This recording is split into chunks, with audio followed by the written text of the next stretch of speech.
Last time you were here, you talked about how important defense was to you all's success, and obviously that's still been a part of it. How surprising is it to you, or how have you all been able to do it, having so many new pieces and young players? Just by trusting the system that's in place, understanding the game plan that's being put out, and it's our job to go out there and execute it to the best of our abilities. It's probably simpler said than done, but the effort and attitude is two things we can ultimately control, and we just try to do that on a given night. Just make sure we have each other's backs. You're in such a good flow in your own game right now. Is that motivated by anything particular other than that's what you're supposed to do? Yeah, it's just a job. I think some games are going to be better than others, but just trying to be as efficient as possible. Probably heading around where my rhythm is becoming a lot better, and just getting in tip-top shape of really just kind of flowing to the season where you would want to be in the beginning of the season. But, summer was a little hectic for me, so coming in, it just wasn't in as optimum shape as I would have liked to be in terms of heading the start of it. So, preseason was great for that, and then the beginning season wasn't normal at all. So, there was just a lot of extra things that you kind of had to just get used to, and I think now that we're getting further down the season a little bit, as we're heading, I think this is our 19th game. So, yeah, you start hitting around this mark where guys just really start getting ultimate rhythms, and you just see it be sustained over longer periods of time. That it just looks like you're playing very relaxed right now, which adds to the success that you guys are having, and that's what you look like on the court. Yeah, it's pretty fun out there, man. It's pretty fun. It just makes the game a lot easier. You go out there, just compete at the highest level. Got guys that are just willing to do everything out there, in order for us to win a game, which they've been proving every single night. Us as a group, we're just collectively getting better. Kyrie, when you look at this group, so many new players, usually it takes time to gel. Why has this group been different this season, do you think? You could probably credit the newness, just the innocence of, some of the young guys that we have on our team, but also just, how selfless we all are in terms of our approach coming into every single game.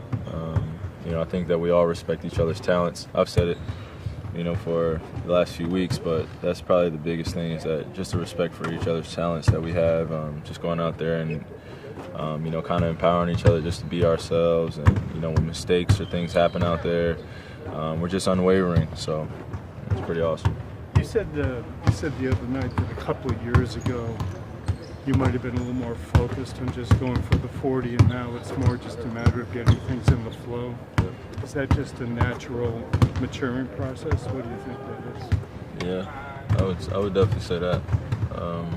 Just the focus is on a lot of different things than when you're a little bit younger. Also, it could be different things that you're going through where you are, or just the development. I just think that some guys get a lot quicker where, for example, I think the prototypical, example I love to use is Kawhi, just being in the Spurs system since he was basically a kid, and being cultured into being, learning how to become a winner right when he came into the league. Other guys, when you're, it could be varied on where you're picked. We go into a situation where, basically your focus is how many points you can score within the game, and trying to get accolades that would kind of separate you from the rest of the group. And, you watch the rest of your guys win championships, or, get specific accolades that are team-oriented. And then, that starts to mean a lot more, to those players, because, it's just that's really what your legacy is going to be remembered by. It's always good to have those individual accolades, but it's nothing like being on an unbelievable team. When Gordon went down, did you think you might have to be a little more focused that way? Nah, I just think that was my approach coming in. Just be as selfless as possible, but also understand that my mark as a player and as a talent needed to be made as well, and it needed to be for the betterment of the group. So I need to figure out how to best do that, and then it was going to be pretty easy from there. How do you see from this Heat team? They finished so strong last year. They bring everybody back, and they've had their struggles. What do you see as the? It's still early, you know. So teams, you know, they went on an unbelievable streak last year. So I wouldn't be surprised if we saw it again. You know, they just got Pat Riley at the helm, you know, who we all respect, and you know, when you got a guy like that leading the franchise, and you know, guys that are willing to sacrifice and commit themselves to the game of basketball, they're very diligent in their approach, then you know, you'll see them make strides. You know, like I said, you never know what any players are coming off in the summer. They could have been working out, and you know, it takes a while. Sometimes even when you play well the last year, coming in, it may take a while just to jumpstart it. You know, so it's all right. You know, it's just basketball happens. Having said that, the jump start that you guys have had, I mean, this streak right now, do you think it will come this quick together, this quick like this? We're just living in it, man. We're present, so you know, just taking it one moment at a time, man. How do you stay present? Just, you know, knowing that you got that, what could be a distraction on the outside. You know, we're in 16, 17 basketball games. How do you stay in the moment despite it?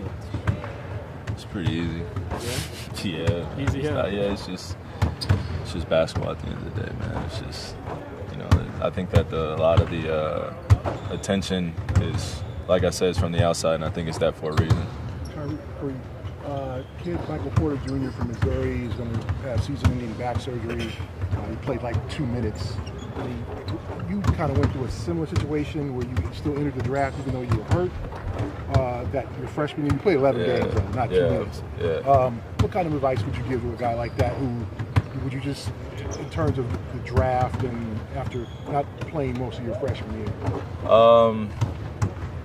I would definitely say, man, it's first off, it's tough, you know, for any young kid to go through that, especially if they haven't been through any real injury in their lives. You know, I'm not necessarily knowing his history, but I'm pretty sure that's probably his first one where he's had to sit out a whole entire season. And you know, you got to have your parents come in, and you know, as an 18-year-old kid, and you know, understanding how talented you are, you just want to play basketball. And when it gets taken away from you like that for the betterment of your health, you know, at the time you can't necessarily understand that because you literally, basketball is all you know. But for me, it just gave me time to focus on other things, you know, focus on my body, understand what the goal was at hand that I was trying to accomplish. And, you know, I'm pretty sure the NBA scouts have enough on him, or they've seen enough of him to know whether he's going to be in the top 3 or 2. He's number 1 right now, 2 or 1. So, yeah, other guys are going to have a lot more film, but you know, I'm pretty sure his talent I think he's a 3-man, right? 4-man that's able to handle and crazy athletic and shoot from the outside. I think I've seen him on the EYBL circuit as well. So he's a talent. And, you know, we've seen guys not even, you know, they've gotten drafted and haven't, like Joel didn't play for, 2 years, 3 years. So, I mean, you never know what can happen. I mean, as long as he gets the opportunity and he makes the most of it and understands that, you know, things like this happen, and it's part of the athletic career sometimes. But the biggest thing is how you respond from it. That's going to really dictate, you know, what your success is going forward. 16-2 obviously is a destination, of course. But even though you talked about staying in the moment, have you allowed yourself even a fleeting moment after a game or two to think about just how unusual what you guys have been able to do so far is? There's no time. There's no time, man. We play every other day. There's no time. I think that you know, we definitely have some words of encouragement after the game. Definitely watch some film and see the good things that we've done, and obviously the amount of things we can do better.